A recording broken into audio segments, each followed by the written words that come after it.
Hi, and welcome to our first episode of No Notes Needed, our series of short videos on biosafety cabinets. I'm Natasha Fitch, Commercial Manager for Biological Safety Cabinets here at Thermo Fisher Scientific. And today we're going to talk about particle counters, what they are, when you might see them, and how they are sometimes used in a biosafety cabinet. To talk to us about this topic, we have our subject matter expert, Dr. Dave Phillips, here today. Hi, Dave. Thank you so much for being here to talk to us about this exciting topic. My pleasure. These are two of my most favorite devices, Class 2 biosafety cabinet, which is amazing, as we've talked about before, and particle counter. These particle counters, they call them discrete air particle counters, or airborne particle counters. They count the size and number of particles in the air as small as 0.3 micrometers. Wow, that's really small. A human hair is like 70 micrometers. A red blood cell is like 7 micrometers. That's why they have to use lasers, because the wavelength of normal light is just too big for them to count particles this small. So it's amazing. But today we're going to use it to illustrate the cleanliness of the air inside the cabinet and the air barrier across the front opening. So the first thing we're going to do is measure the air out here. Okay, so is this a particle counter here? Yes, so that's the sampling probe. It's just a little funnel and a hose coming to the counter itself. So once you take the probe out, and then we'll take a sample of air. Ooh, that's loud. It must be working. Each of those beeps is a particle that it is counting. I'm going to take 0.2 of a CFM. Should finish up. Okay, so we have 2,930 particles, 0.5 micrometers and larger. So let's see what we have on the inside. So you've placed it on the inside. We had 3,000 on the outside. And it's sampling. And what's the first thing you notice? There's no beeping. Because there's no particles. The biosafety cabinets use HEPA filters, high efficiency particulate air filters. These are the same air filters they use in clean rooms for semiconductor manufacturing and drug manufacturing. And because this space is so contained, we end up with essentially no or little particles inside the cabinet. Now what we want to do is we want to look at the air barrier. Kind of when does this actually kick in? And the first thing we're going to do is we're going to do the finger test, which is one of my favorites. Let me start the probe, and then put your fingers right over the opening and just rub them together.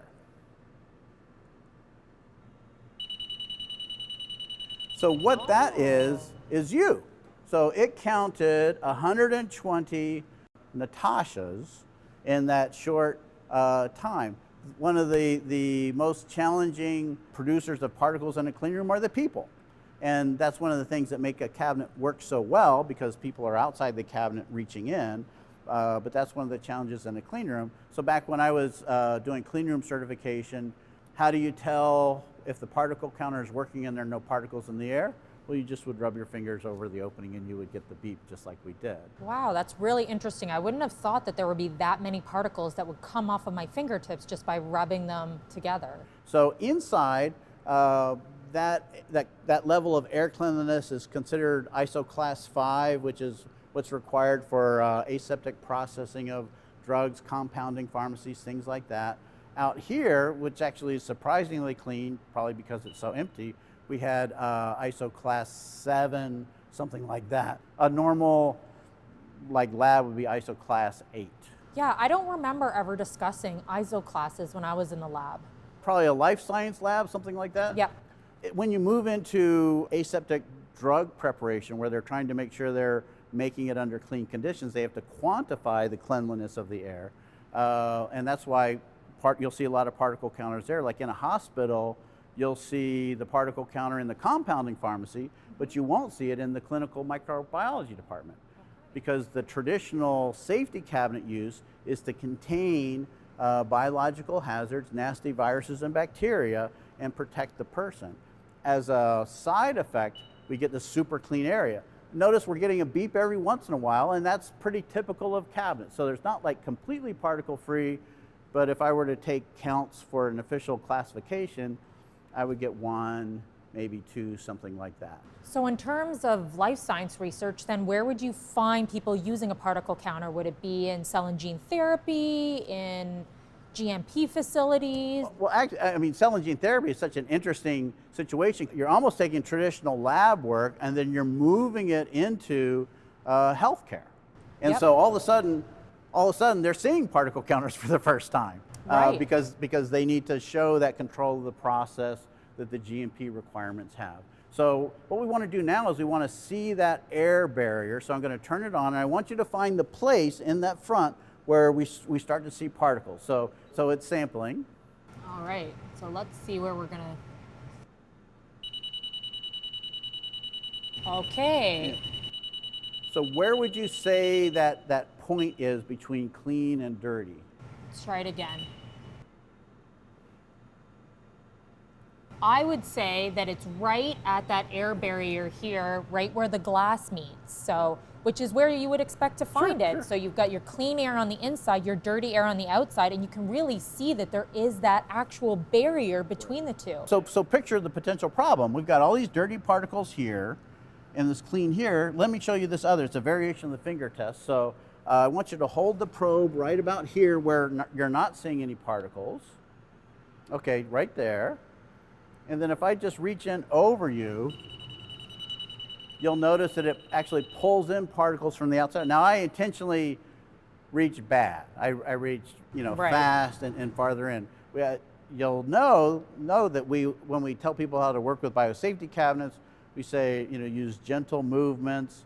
And what you're trying to do is you're trying to give that clean air chance to flow around, flush away any particles, and not disturb the turbulence on the inside. So when they actually start working with their samples on the inside, that it's clean. But that's really interesting. I wouldn't have thought that that would create so much turbulence that you would get that many particles that would fall off. That's kind of the magic of the particle counter, is what a biosafety cabinet does is invisible. And so people have to take it on faith that this air really is thousands of times cleaner than the air out here. It looks the same. They have to take it on faith that there is a flow of clean air that contains all of that stuff. And that was the nice thing about the particle counter, is we get to kind of see what is normally invisible. Well, thank you so much, Dave, for showing us how particle counters work in biological safety cabinets. And thank you all for tuning in to our first episode of No Notes Needed. I am Natasha Fitch, your host and commercial manager here at Thermo Fisher Scientific. And I think that we're going to keep doing this again. What do you think, Dave? Should we have another episode? Absolutely. There's a smoke machine that I've been dying to use. Ooh, a smoke machine. So tune in next time for our use with the smoke machine.